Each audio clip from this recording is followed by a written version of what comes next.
ఇక లోక్సభ ఎంపీ మహువా మొయిత్రాపై లోక్సభ స్పీకర్ వేటు వేసిన తర్వాత ఆమె సోమవారం నాడు సుప్రీంకోర్టులో పిటిషన్ వేశారు. తన వాదన వినకుండా స్పీకర్ ఏకపక్షంగా తన సభ్యత్వాన్ని రద్దు చేశారని ఆమె తన పిటిషన్లో పేర్కొన్నారు.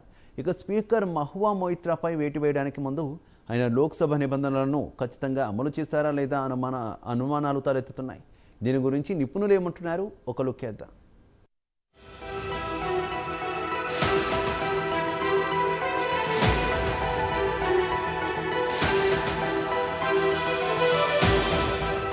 గత వారం లోక్సభలో టీఎంసీ ఎంపీ మహువా మొయిత్రాపై లోక్సభ స్పీకర్ ఓం బిర్లా వేటు వేశారు. దీనికి కారణం లోక్సభలో ప్రశ్నలు వేయడానికి పెద్ద మొత్తంలో డబ్బుతో పాటు ఖరీదైన బహుమతులు తీసుకున్నారనేది ఆమెపై వచ్చిన ప్రధాన ఆరోపణ. ఆమెపై వచ్చిన ఆరోపణలపై ఎథిక్ కమిటీ కూడా సరైన సాక్ష్యాలను సేకరించలేకపోయింది. అదే సమయంలో ఆమెపై వచ్చిన ఆరోపణలపై తన వాదన వినిపించడానికి కూడా స్పీకర్ అంగీకరించలేదు. చట్టాలను చేసే లోక్సభ ఆమె సభ్యత్వాన్ని రద్దు చేయడానికి ముందు చట్టం ప్రకారం వ్యవహరించిందా అంటే లేదని చెబుతున్నారు న్యాయ నిపుణులు.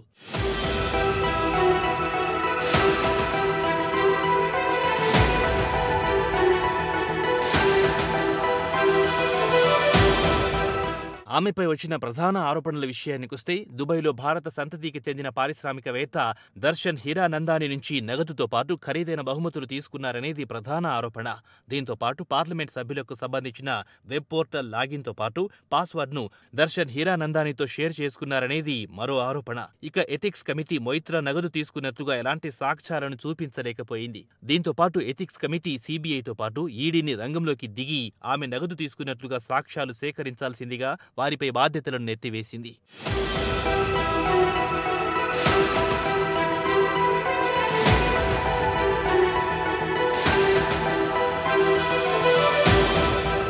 ఇక్కడ ఇలాంటి కేసే 2005లో క్యాష్ ఫర్ క్వరీ కింద 11 మంది ఎంపీలపై ఆరోపణలు నమోదయ్యాయి. వారిలో 6 భారతీయ జనతా పార్టీకి చెందినవారు కాగా 3 బహుజన్ సమాజ్ పార్టీకి చెందినవారు. ఒక రాజ్యసభ సభ్యుడిపై ఆరోపణలొచ్చాయి. అప్పుడు మొత్తం 11 మంది సభ్యులను సభ నుంచి బహిష్కరించారు. అయితే ఇప్పుడు ఖచ్చితమైన ఆధారాలు సేకరించినందువల్ల సభ్యత్వం రద్దయింది. దీనికి ప్రధాన కారణం కోబ్రా పోస్ట్ స్టింగ్ ఆపరేషన్ చేపట్టి వాస్తవాలను వెలుగులోకి తెచ్చింది. సభ్యులు పార్లమెంట్లో ప్రశ్నలు అడిగినందుకు డబ్బులు తీసుకున్నారని సాక్ష్యాలతో సహా చూపించింది. ఈ తీర్పుపై అప్పటి లోక్సభలో BJP senior MP LK Advani మండిపడ్డారు. లోక్సభను కంగారు కోర్టు అంటూ శాపనార్థాలు పెట్టారు. ఈ కేసుకు సంబంధించి ఆయన మాట్లాడుతూ అవినీతి జరిగిందంటూనే తోటి ఎంపీలపై స్పీకర్ ఇంత కఠినమైన శిక్ష విధించడమేమిటని నిలదీశారు. ఇక్కడ డబ్బు తీసుకొని పార్లమెంట్లో ప్రశ్నలు అడిగినందుకు పక్కా సాక్ష్యాలతో వారి సభ్యత్వం రద్దయింది. మరి మొయిత్రా విషయానికొస్తే ఇక్కడ ఆమె డబ్బు తీసుకుంటున్నట్లు ఆరోపణలే కానీ సాక్ష్యాలు లేవు. మరి ఆమెను అనైతికంగా సభ్యత్వం రద్దు చేయడంపై లేనిపోని అనుమానాలు తలెత్తుతున్నాయి.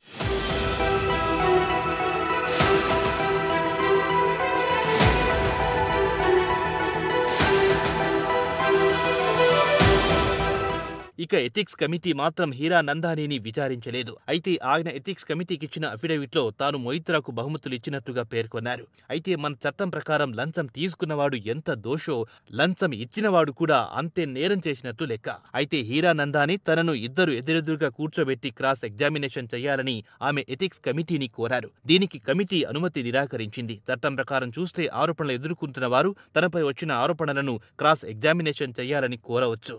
ఎథిక్స్ కమిటీ మినీ పార్లమెంటా, దేశంలో చట్టాలను చేస్తుందా? మొయిత్రా కేసులో ఎథిక్స్ కమిటీ చట్టం ప్రకారం ఆమె తన వాదనను వినిపించడానికి అవకాశం ఇవ్వలేదనేది వాస్తవం.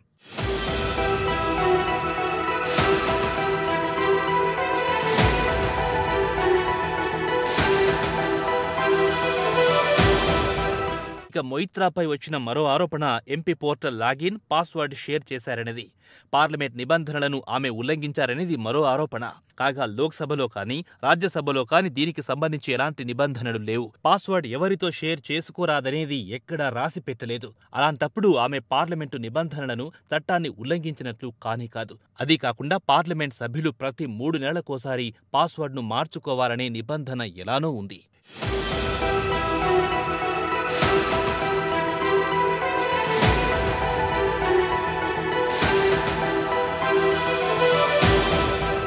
ఇక కీలకమైన ప్రశ్న విషయానికొస్తే పార్లమెంట్ నిబంధనలో ఎక్కడా లాగిన్ పాస్వర్డ్ షేర్ చేసుకోరాదనేది లేనేలేదు. అలాంటప్పుడు మొయిత్రా గైడ్ లైన్స్ నిబంధనలు ఉల్లంఘించారని ఎలా ఆరోపిస్తారని న్యాయ నిపుణులు ప్రశ్నిస్తున్నారు. కావాలనుకుంటే ఎథిక్స్ కమిటీ ప్రభుత్వ అదుపులో ఉన్న టెలికాం శాఖతో సంప్రదింపులు జరిపి ఆమె లాగిన్ పాస్వర్డ్ను షేర్ చేసుకున్నారా లేదా అని వారి నుంచి సమాచారం రాబట్టుకోవచ్చు. కాగా ఎథిక్స్ కమిటీ మాత్రం ఇలా లాగిన్ పాస్వర్డ్ షేర్ చేయడం వల్ల జాతీయ భద్రతకు ముప్పు వాటిల్లుతుందని నివేదికలో ప్రస్తావించింది. అయితే కమిటీ మాత్రం వాస్తవాలను పట్టించుకోకుండా లాగిన్ పాస్వర్డ్ షేరింగ్ వల్ల జాతీయ భద్రతకు ముప్పు అని ఊహించి మొయిత్రాపై వేటు వేయాలని లోక్సభ స్పీకర్కు సలహా ఇచ్చింది.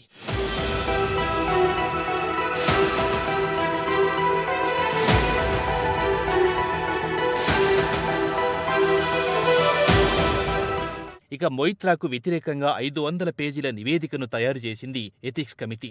ఎంపీలందరికీ ఒక్కో కాపీ ఇచ్చి దీనిపై చర్చిద్దామన్నారు స్పీకర్. 500 పేజీల నివేదిక అరగంటలో ఎలా చదవగలరు? చదివినా అందులోని సారాంశాన్ని బుర్రలోకి ఎక్కించుకోవడానికి చాలా సమయం పడుతుంది. ఇక దీనిపై మొయిత్రాను తన వాదనను సభలో వినిపించుకోవడానికి లోక్సభ స్పీకర్ ఓం బిర్లా అస్సలు అవకాశం ఇవ్వనేలేదు. పలువురు ఎంపీలు చర్చలో పాల్గొన్నారు. ఆమెకు మాట్లాడడానికి అవకాశం ఇవ్వాలని సభ్యులు కోరినా స్పీకర్ మాత్రం ఏకపక్షంగా ఆమెపై వేటు వేశారు.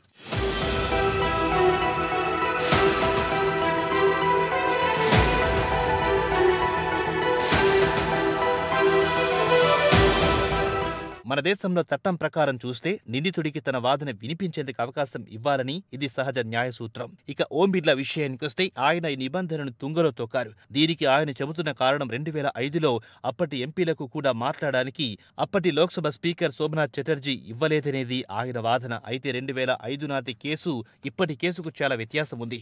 అప్పుడు సాక్ష్యాలు పక్కాగా లభించిన నేపథ్యంలో అప్పటి స్పీకర్ సభ్యులపై వేటు వేశారు. ఇక్కడ మొయిత్రా విషయానికొస్తే ఆమె లంచం తీసుకున్నట్లు ఎక్కడా సాక్ష్యాలు లేనేలేవు.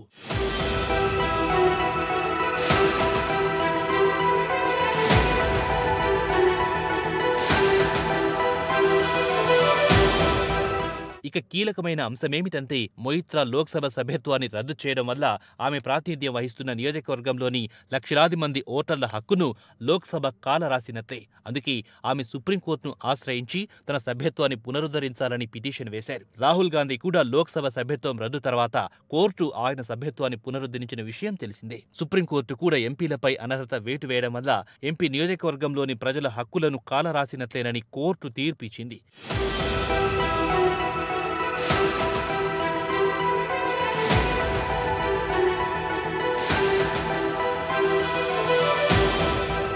ఇక మొయిత్రా సుప్రీంకోర్టును ఆశ్రయించారు. కోర్టు ఆమెకు అనుకూలంగా తీర్పిస్తూ